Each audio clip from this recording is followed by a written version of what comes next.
So human rights abuses here in the Gulf. In the Yemen, thousands of innocent civilians killed and we're selling weapons to Saudi Arabia. Very straightforwardly, are we selling our principles for profits and influence? No, what is important is that we are able to raise these human rights issues with Gulf states and indeed other states around the world where we have concerns. But in order to be able to do that, we need to be able to engage with those states. That's what I'm doing here in the Gulf. I'll be meeting the leaders of the 6 Gulf states. But also it's important for us to ensure that as we build a more global role for the United Kingdom, that we are looking at interacting with these states on other issues as well, such as our trade and our prosperity. We have long-standing relationships with the Gulf.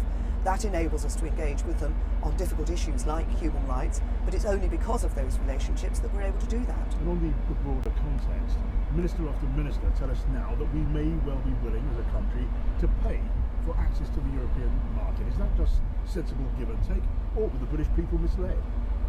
What people voted for was to ensure that we have control of our borders, control of our laws, control of how we spend our money, and that we leave the European Union.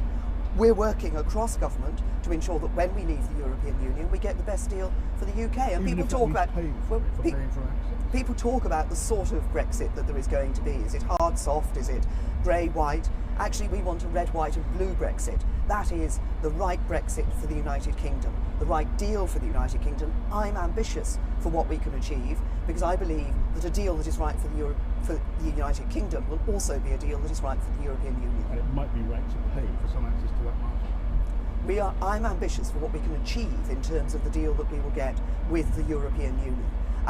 That's why, of course, we're going to be entering into negotiations with the European Union, but I really believe that we can get the right deal for the UK and that will also be a good deal for the EU. And you are now willing, Prime Minister, are you, to give Parliament, to give MPs more detail of your ambitions for the coming EU exit negotiations?